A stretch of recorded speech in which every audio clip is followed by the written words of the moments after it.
Il est 9h09. Bonjour à vous tous. Ravi de vous retrouver ce matin dans notre émission Le 100% culturel. Il est question, bien entendu, de culture, de rendez-vous culturels.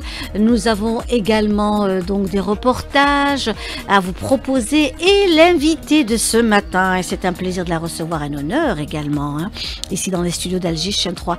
Il s'agit de Emel Brahim Djelloul qui est parmi nous ce matin. Bonjour. Bonjour Linda. Merci de votre invitation. C'est un bonheur de vous recevoir ce matin. Emel Brahim Djelloul, vous êtes donc dans le monde du chant, le chant lyrique, le chant d'opéra. C'est aussi une spécialité particulière, surtout chez nous ici en Algérie. Donc très peu de femmes sont dans ce monde, le monde de la chanson, et d'hommes aussi. C'est vrai que nous avons aussi un institut supérieur, donc l'INSM, qui forme aussi des jeunes donc dans le monde de la chanson, du chant lyrique et des textes lyriques. On va y revenir tout à l'heure avec vous si vous voulez bien. Mais le but aussi essentiel de vous avoir ici, c'est de donner le rendez-vous. Le rendez-vous à ne pas rater, c'est ce jeudi au niveau de l'Opéra d'Alger, Boualem Bessaïh Hawlet Fayid, où Emel Brahim Djelloul sera donc là présente avec tout un éventail de chants et de textes lyriques qu'elle va interpréter. Il va certainement avoir des surprises dédiées à l'Algérie, ça c'est certain. Elle a toujours cette touche donc patriotique, liée au patrimoine, aux textes anciens. Vous êtes aussi très inspiré, Emel Brahim Djelloul, de l'histoire de l'Algérie, de cette terre. Il y a quelques semaines, nous avons fêté Neyer, qui est une fête liée aux traditions, à notre terre que nous aimons tant, à l'histoire des labours et des semailles. Et vous êtes beaucoup dans ça, vous êtes beaucoup ancré, enraciné dans cette terre, et notamment les chants berbères, les chants kabyles. Nous savons que vous n'êtes pas aussi de la région, vous êtes de Miliana, mais vous êtes aussi passionné parce que ce sont des textes qui vous parlent. C'est une richesse immense, comme vous l'avez dit. Et puis, c'est un terreau à explorer, à exporter, à faire connaître un peu partout dans le monde. Et je suis très fière de pouvoir être une ambassadrice pour l'Algérie ailleurs. Et je suis aussi ravie de pouvoir venir me produire et puis rencontrer le public algérien, parce qu'il y a une connexion, il y a une connivence, il y a quelque chose de très particulier avec le public algérien. Alors justement, Hakim Abdelghafour, notre réalisateur, vous propose et vous offre aussi une belle chanson Les filles du Durdura, qui vous parle aussi. Ce sont des voix magnifiques, des textes aussi forts, et on vous offre à vous tous, vous qui nous écoutez ce matin dans le 100% culturel. Il est 9h13. Ce matin, avec cette belle chanson des filles du Durdura, Emel Brahim Djelloul a été emporté par les voix, les sonorités, les textes. Oui, c'est des voix d'une pureté, ça touche, c'est vraiment d'une profondeur, parce que c'est sur le fil du rasoir, c'est des voix cristallines comme ça, et puis on entend cette dimension de cette grandeur de ces montagnes, ces montagnes majestueuses, et puis on entend ces voix comme ça, on les imagine en train d'aller vers la source. Enfin voilà, mon imaginaire me laisse vagabonde comme ça. Et puis être dans une belle nature, en pleine nature aussi. Pleine nature, je trouve que cette grandeur de la nature nous dépasse. Je crois que c'est en ça qu'il y a une grande profondeur, et c'est en ça que je trouve que ce répertoire est aussi extrêmement touchant, parce que on est peu de choses, et ça nous le rappelle à chaque fois. La fragilité de l'être, en fait. Voilà, la fragilité de l'être. Alors, Emel Brahim Djelloul, qui est parmi nous aujourd'hui, et bien entendu, qui vous donne rendez-vous. Pour ceux qui viennent de nous rejoindre, elle vous donne rendez-vous donc ce jeudi à 19h, donc au niveau de l'Opéra d'Alger, Boualem Bessaïh, un rendez-vous avec l'authenticité, l'universalité. À travers votre travail, Emel Brahim Djelloul, il y a aussi une envie aussi de faire découvrir l'Algérie à travers des textes, à travers des voix, des sonorités, des vibrations. Mhm. Il y a le choix aussi du chant de la Kabylie parce que c'est aussi une voix qui est un peu médium. Donc c'est pas si fort que ça, mais elle est comment dirais-je, il y a une technicité qui vous interpelle pour le style de la chanson kabyle et la chanson féminine aussi. Oui, alors parce que le chant est essentiellement féminin et c'est Oui, hein, la traduction, enfin les femmes chantent à toute occasion hein, dans cette culture tout à fait. et je trouve ça Mhm. magnifique Dans parce toutes les que régions d'Algérie, les voilà, femmes chantent. oui, Hein, mais donc, mais dans le Sétifois, dans bien les sûr, régions de bien Sétif, sûr, on chante à l'ouest également, dans les montagnes de tout à Kabylie fait. et au plateau, un Tout peu à partout, fait. les femmes Donc les chantent. femmes, et ça fait plaisir parce qu'il Mm. y a plein de cultures où les femmes n'ont pas chanté pendant des siècles. Donc c'est intéressant de voir que en Algérie, les femmes chantent et de tout le temps et de toute occasion. Bien sûr, dans des cercles aussi intimes et Mhm. consacrés aux femmes. Mais le chant kabyle, il a été modernisé par des figures emblématiques. Et moi, j'ai été bercée par ces chanteurs-là. Et musicalement, c'est des chanteurs qui m'ont beaucoup touchée dans leurs choix musicaux le répertoire qu'ils ont choisi, les compositions qu'ils en ont fait, ont un côté universel et qui peuvent parler à l'oreille algérienne comme à une oreille mondiale. On dirait plutôt mondiale. L'un de vos chants, hein, Wivren. Alors Wivren, c'est Ouais. une chanson Ouais. extraite de l'album Eveve Nouva de Idir, Oui. Feu Idir, et je la trouve bouleversante parce que c'est une chanson qui parle d'une forme de fatalité, que Wivren, c'est celui qui veut, il peut vouloir, mais alors, voilà.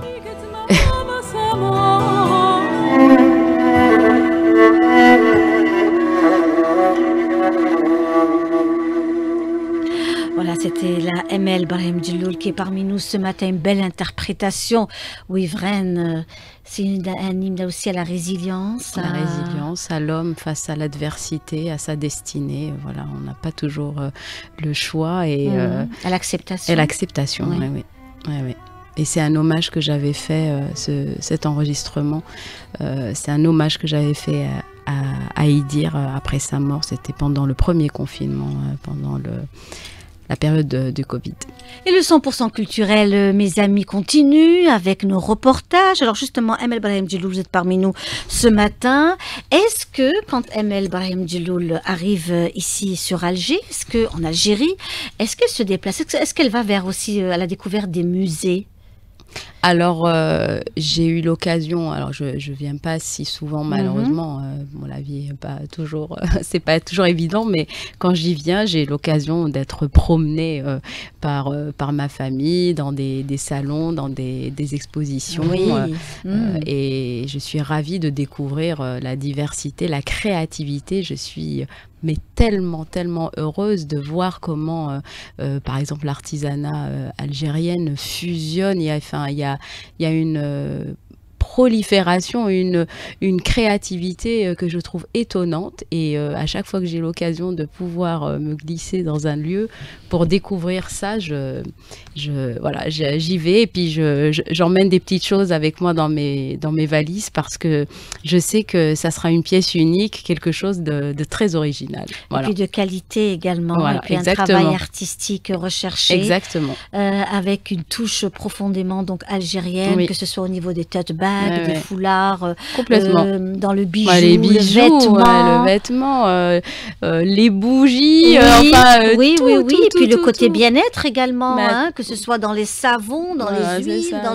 et c'est des produits comme par exemple la figue de Barbarie. Allez, hein, Tout donc on à va fait. revenir sur ça. Donc il y a de très bons produits Ouais, il y a de très bons produits. dédiés aussi aux soins, au bien-être, et ça c'est magnifique. Alors ce matin, cher Amel Brahim Djelloul, nous allons donc à destination Cherchel, qui est une très belle région et qui vous parle. Oui, bien sûr. Et on va aller vers justement, découvrir avec Fateh Boumehdi, notre reporter, qui a été donc au niveau du musée national de Cherchel. Ce musée a été restauré, très bonne nouvelle, une nouvelle scénographie, et il est doté aussi d'un système antisismique. C'est parti. Après une longue période de travaux, le Musée national de Chefchaouen a réouvert ses portes, mettant en lumière 170 pièces uniques restaurées dans le cadre d'un projet de réhabilitation. Et ce dernier inclut également la mise en place d'une scénographie moderne et d'un système antisismique garantissant la sécurité des œuvres. Cette initiative s'inscrit dans la politique du ministère de la Culture et des Arts, visant à préserver et valoriser le patrimoine algérien, nous dit Sana Alleg, directrice du musée. Des accords de collaboration ont été signés par le musée et l'Institut archéologique allemand. Le but de ce projet est de faire des travaux de restauration et de conservation sur les sculptures en marbre, ainsi que les introduire dans un parcours scénographique cohérent et former une équipe algérienne qui peut par la suite prendre en charge en termes de conservation et restauration les collections du musée. La réhabilitation a été réalisée en collaboration avec l'Institut d'archéologie allemand et pour Ortwin Dali, directeur de l'Institut, Chefchaouen déborde de richesses inestimables. L'idée de ce projet était de restaurer des sculptures antiques du Musée national archéologique de Chefchaouen et de présenter toutes les sculptures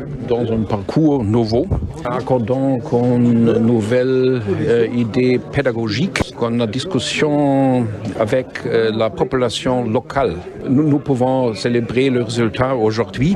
Nous avons restauré 169 sculptures, des pièces uniques. La richesse de la cité antique, on peut comparer seulement avec la richesse de la cité de Rome.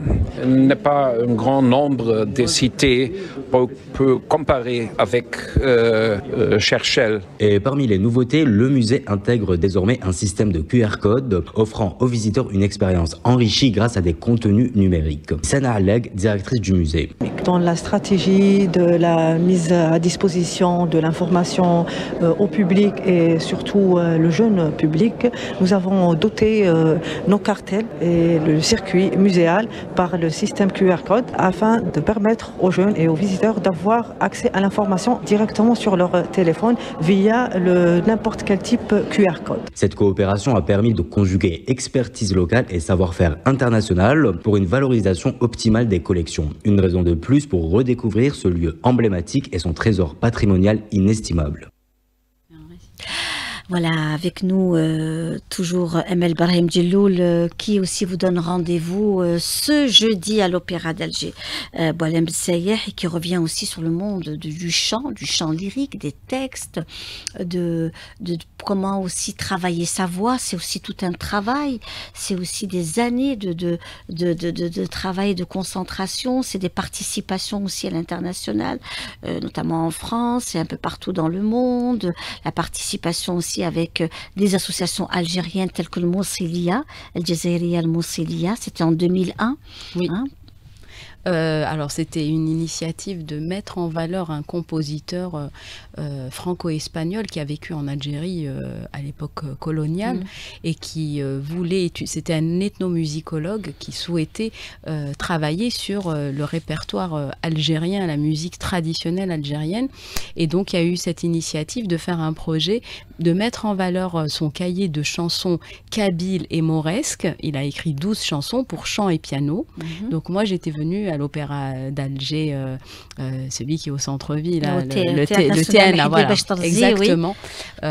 Donc il y a eu une partie consacrée à Francisco Salvador Daniel et puis il y a eu Sherifa aussi qui avait fait un pan parce que voilà, il s'agissait aussi de mettre comme il y avait des chansons inspirées du répertoire kabyle, donc il y avait Sherifa qui était là, Sherifa, oui. Et puis il y avait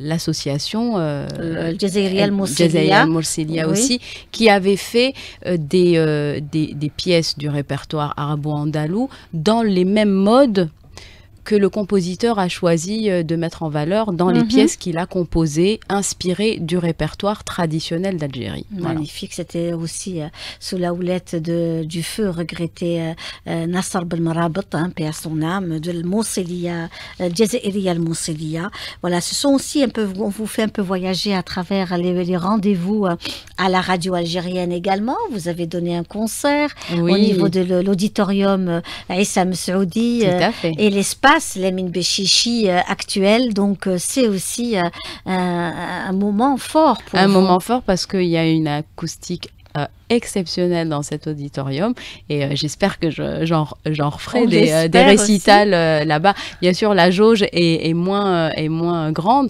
mais il y a une superbe acoustique et on a vécu un très très beau moment. On était venus à 3, une pianiste et un chanteur lyrique, et on avait fait un répertoire plutôt lyrique. Oui. Je voudrais qu'on revienne aussi sur une personnalité aussi qui vous accompagne. Il s'agit de Monsieur Arsqi Rabia. Oui. Arsqi Rabia, qui est poète. Passionné aussi par le texte kabyle, et qui vous accompagne et qui vous explique un peu peut-être également cette philosophie liée, qui accompagne la langue amazigh. Oui, j'ai trouvé la perle rare, je l'ai rencontré, Reski Rabia, poète, un homme d'une modestie, d'une simplicité incroyable, et qui m'a accompagnée dans ce mode perfectionniste que j'ai tant que je suis très... c'est très important pour moi, si je dois aborder un répertoire, de le travailler dans cette exigence-là.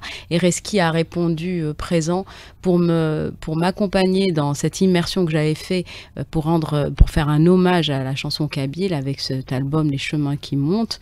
Et j'ai travaillé tous les textes avec Reski, et j'en ai même sélectionné 4 de lui qu'on a mis en musique. Voilà, donc je voulais inscrire ce répertoire depuis sa tradition la plus ancienne vers sa création et le fait de pouvoir perpétuer et de continuer à créer dans cette langue ancestrale de notre pays. Il faut savoir également que notre émission, le 100% culturel, est podcastée en streaming. Vous allez pouvoir retrouver notre émission tout à l'heure, donc sur la chaîne YouTube, ou alors carrément aller sur le site de la radio Alger Chaîne 3. Vous allez pouvoir aussi partager cette émission avec Madame Emel Brahim Djelloul, qui elle aussi vous donne rendez-vous à l'Opéra d'Alger, Boualem Bessayeh, ce jeudi à 19h. Ensemble pour les rendez-vous culturels, notamment ce week-end, un week-end chargé, et c'est que du bonheur de pouvoir également sortir, profiter de ces moments importants. Prenez vos enfants, allez à la rencontre de l'art et de la culture, que vous soyez à Alger, Oran, Constantine, Annaba, le Sud, vous savez, dans tous les espaces culturels dédiés à la culture, il y a une activité culturelle à travers tout le territoire national. Je citerai la capitale, Alger, El Jazair, El Mahrousa. Vous avez déjà les rendez-vous ce jeudi déjà au niveau de l'Opéra d'Alger Boualem Bessayeh avec Emel Brahim Djelloul qui est parmi nous aujourd'hui dans notre émission le 100% culturel. On est ravis de la recevoir, c'est un bonheur. Et puis vous avez aussi au niveau de la salle Ibn Zeydoun ce jeudi une troupe qui nous vient donc d'Italie et qui sera donc présente au niveau de la salle Ibn Zeydoun à 18h30. Un rendez-vous à ne pas rater. Nous avons également le vendredi 31 janvier à la salle Ibn Khaldoun le rendez-vous avec Manel Gharbi qui sera sur scène ce vendredi 31. Et puis le 1er février, d'autres rendez-vous à l'Opéra d'Alger avec notamment ce fameux trio. Nous avons notamment Samir Toumi, Karim Bourazi et Salim El Fergani seront à l'Opéra d'Alger le 1er février. Et puis également le même jour, à 18h, à la salle Ibn Zeydoun, c'est Bahja Rahel qui sera à la salle Ibn Zeydoun. C'est un événement qui est organisé par l'Office national de la culture et de l'information. Vous avez par exemple également, je reviens pour vos rendez-vous, et les mercredis du Verbe. Ne ratez pas également les mercredis du Verbe. Ce mercredi par exemple, au niveau de la Galerie Mentouri à Alger, vous avez Zahri Lapter qui sera présent pour présenter ses œuvres. Nous avons également, comme vous le disiez tout à l'heure, Madame Emel Brahim Djelloul, ces belles expositions qui durent encore au niveau de la place Odin. Vous savez, au niveau de la galerie Mustafa Ketub, il y a de très très jolies choses, des produits artisanaux. à avoir à de petits budgets, hein, donc c'est vraiment accessible à tout le monde. Donc une belle initiative pour encourager ces artisans, ces designers, ces passionnés d'art, acheter leurs produits, acheter algérien. Il y a vraiment de très très belles choses. Vous avez aussi la galerie qui se trouve enfin donc pas très loin de la grande poste, hein, donc nous avons des galeries tout près, et là vous avez aussi de très belles choses qui se font. Il y a même du recyclage de produits. Allez encourager toutes ces personnes, et puis pourquoi pas assister à ces jeunes chanteurs de rue. Est-ce que vous avez été à la rencontre de ces personnes, jeunes talents qui sortent des instituts, des conservatoires, Oui. et qui chantent? Par exemple, nous avons des rendez-vous déjà cette semaine pour demain, pour aujourd'hui à partir de 16h, et aussi jeudi à partir de 16h, vous avez des jeunes filles et jeunes hommes qui chantent dans la rue avec un petit orchestre. Alors j'ai de vu 2-3 oui. personnes, et qui chantent avec beaucoup de bonheur. Il faut savoir que c'est l'APC d'Alger Centre qui organise D'accord. ce genre d'initiative, et c'est des moments merveilleux qui donnent une superbe ambiance. J'ai vu une vidéo circuler, j'étais tombée sur une vidéo sur YouTube d'une chanteuse comme ça qui chantait dans la rue. Je trouvais ça incroyable de démarrer la matinée comme ça, d'avoir ce culot et ce courage de se mettre comme Oui. ça sur les rues d'Alger. Je crois que c'était à Didouche Morad. Oui, tout à fait. Et voilà, je trouvais ça étonnant. Et le public était là, c'est chouette. Oui, bien sûr, il y a des initiatives de ce genre qui se font. Vous avez aussi des libraires ambulants. Nous avons aussi des expositions au niveau des bouches des métros, donc de la Grande Poste notamment, souvent. Il y a aussi des expositions dédiées toujours à l'artisanat, parce qu'il faut savoir que nous avons aussi de belles choses. Et puis vous avez aussi Tigui Wart, notre ami Walid Tigui Wart, qui est au niveau de la galerie Asla, hein, le boulevard donc Zeroti Youssef, la galerie Asla qui abrite aussi les œuvres de Walid Tigui Wart. Walid Tigui Wart est un sortant de l'École supérieure des Beaux-Arts. Il a participé à pas mal d'expositions collectives chez Guess, où on peut le retrouver aussi chez pas mal dans d'autres galeries, mais là, c'est ça, son expo. Donc, l'expo de Walid Tigui Wart, allez-y, encouragez-le, c'est vraiment super. Il est 9h40. Et le portail culturel rouvre ses portes donc sur la toile avec Beit El Jazair Thaqafi. Nedia Siessi revient sur cette belle initiative.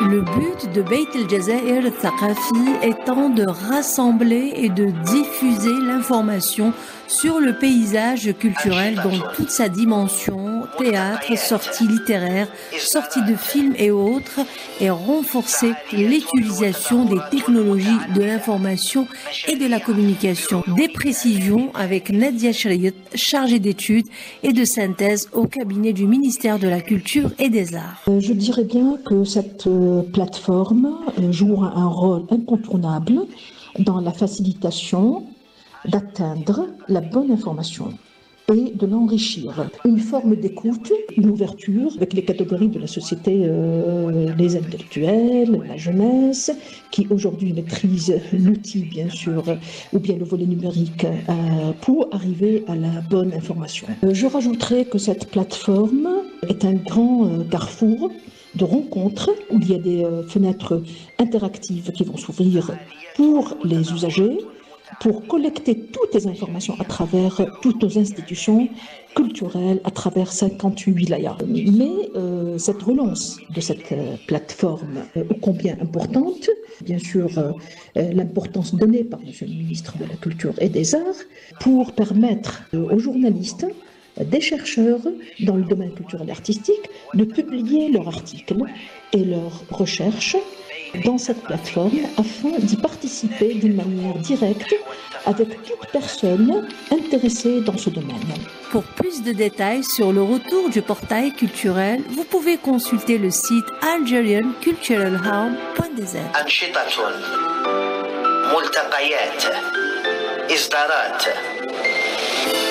فعاليات وتظاهرات متعددة مشاريع بعيون إعلام هادف.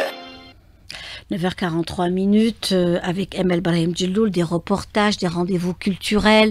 Elle est notre invitée ce matin et elle a aussi cet intérêt pour ce qui se passe autour d'elle et notamment ce qui se fait dans son pays, donc et notamment dans ce qui se fait au niveau de la capitale, ses activités culturelles, ses rencontres, toutes ces personnes qui font cette Algérie qui avance grâce à ces femmes et à ces hommes et grâce au travail fait avec beaucoup de courage et de détermination de beaucoup de femmes, il faut le dire, qui organisent, qui militent pour le beau, voilà, pour le beau. Tout à fait, pour l'esthétique, pour le beau. Et puis, on n'est jamais assez étonné de la créativité et puis de la force de cette nation et de ses forces vives qui est sa jeunesse et pas que. Mais voilà, effectivement, je suis agréablement surprise d'entendre des nouveaux chanteurs que je connais pas. Bien sûr, je suis des fois un peu décalée, mais en tout cas, quand j'entends des belles choses, je sais les reconnaître. Et il y en a des belles choses. Oui. Et on passe aussi donc avec vous, on peut donc passer à le chant donc dédié à Mozart, à des textes universels, et on revient à chaque fois à la chanson et notamment la chanson kabyle. Je le disais, nous savons que vous n'êtes pas originaire donc de la région de la Kabylie et c'est ce qui fait aussi un peu cette spécificité et cette curiosité qu'a le public parce qu'on se pose des questions et ça c'est magnifique. C'est ça qui est beau aussi chez vous, c'est ce qui fait aussi, bien sûr, la voix, le talent, le travail que vous menez, donc un travail acharné et passionné, mais il y a aussi cette spécificité, cette touche à vous, Emel Brahim Djelloul, vous êtes de Miliana et vous avez intéressé, en fait c'est cette génération qui aujourd'hui, l'Algérie nous appartient entièrement, c'est-à-dire que vous avez été chercher une langue qui est la nôtre, dont nous sommes fiers. Souvent nous pratiquons la langue, d'autres fois non, on ne la pratique pas, mais elle est en nous. Les sonorités sont en nous. Moi, j'ai grandi avec Idir et Jamel Allem dans la voiture, à la maison, Ait Mingellet, Sherifa ou quand sais-je. Enfin, il y a plein d'artistes qu'on écoutait comme ça. On comprenait pas forcément, mais il y a aussi des choses qui transcendent la compréhension. C'est la musique, c'est les belles mélodies. Et puis, quand on a l'occasion de se les faire traduire, on est ravis. Et voilà, donc... bercé dans tout ça, c'est presque ça, tout fait partie de nous et je crois que abat le régionalisme ou toute chose qui peut nous diviser ou nous enfermer. Il n'y a pas de clivage. Ce répertoire-là, il est avec nous, qu'on soit ou pas kabyle, qu'on soit, enfin, limite, à un moment donné, voilà. On est citoyen du monde, on vient de quelque part et on est riche de tout ce qu'on est. Donc voilà, tout ce qu'on apprend et tout ce qui vient dans nos gènes. Et puis aujourd'hui, ce qui est magnifique, c'est que nous avons le Haut Conseil à la Mésirité qui lui aussi propose donc un apprentissage de la langue amazigh et les différentes déclinaisons de la langue amazigh. Oui. C'est vraiment quelque chose de très intéressant. Parce que, vous savez, vous grattez juste un petit peu et il y a le son amazigh qui sort de toutes les régions d'Algérie. Toutes les régions d'Algérie. Et là, c'est quelque chose aussi de merveilleux. C'est une richesse. Il faut le voir que comme une richesse. C'est clair. On va s'écouter un Jamel Allem, paix à son âme. Avec plaisir. Hein, avec grand plaisir. Tant également. C'est le soleil, je le nomme ténor ensoleillé de la Kabylie. Là, c'est une belle chanson aussi qui revient un peu sur la révolution. C'est une chanson Oursero, Chair de poule, qui est très belle. On la suit ensemble, on se retrouve juste après. Quel moment fort, beaucoup d'émotions ici dans les studios d'Alger, Chien 3 avec Emel Brahim Djelloul qui en duo avec le regretté Jamel Allem, Oursero, une très belle chanson aussi. Pour moi, c'est une des chansons phares de la chanson kabyle. Il a une voix tellement touchante et puis ce texte est tellement triste et tellement touchant, la maman qui perd son fils parti à la guerre. Donc cette espérance, c'est à la fois comme une espèce de flashback parce que elle le voit partir, elle l'accompagne, il a seulement 16 ans, il part à la guerre et puis elle s'imagine le revoir revenir, lui dresser la table, lui préparer son pain et puis elle rêve à lui trouver une femme à épouser à son retour et puis finalement il revient nu, son cadavre qui arrive comme ça et puis elle n'a que ses yeux pour pleurer. Je trouve cette chanson, mais voilà, j'en parle et puis j'ai vraiment la chair de poule. Voilà. Elle est belle. On a glissé quelques larmes ce matin.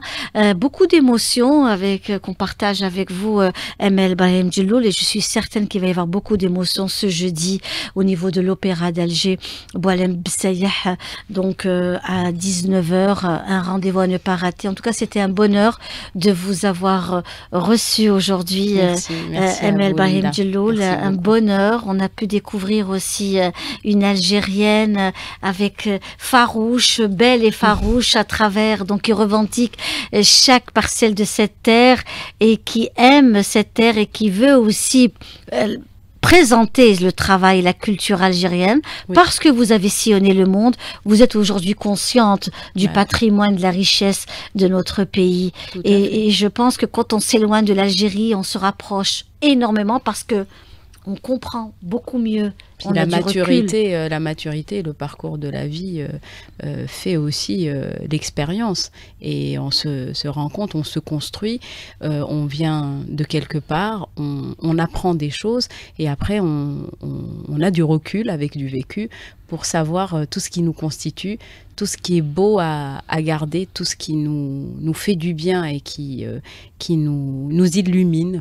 Et ce répertoire-là et tout ça me comble et me fait du bien, moi personnellement. Et si je peux faire du bien avec tout ça, avec ma voix, avec le répertoire que je choisis, je le fais avec beaucoup de sincérité, beaucoup d'authenticité.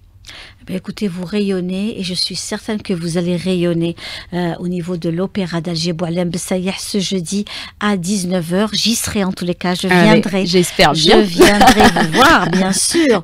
Et Hakim Abdelghafour également, notre réalisateur sera présent. On viendra assister à ce magnifique concert. Donc soyez parmi nous, vous qui nous écoutez ce matin. On se retrouve donc sur place à l'Opéra d'Alger Boualem Bessaïah ce jeudi à 19h. Yassine aussi nous rejoint. Voilà, Yassine également et Sadiq bien entendu. Voilà, toute l'équipe de la chaîne 3 sera présente au niveau de l'Opéra d'Alger. Donc venez aussi à notre découverte et découvrir Emel Brahim Djelloul. On va se dire au revoir avec une chanson. Donc c'est vous qui l'avez interprétée de Djemal Allem. Celle-là. Celle-là, oui. Il y a une petite place dans mon cœur. Je vous dis au revoir. Merci beaucoup Lina. Merci à toute l'équipe et à jeudi alors. À jeudi, celle-là avec Emel Brahim Djelloul.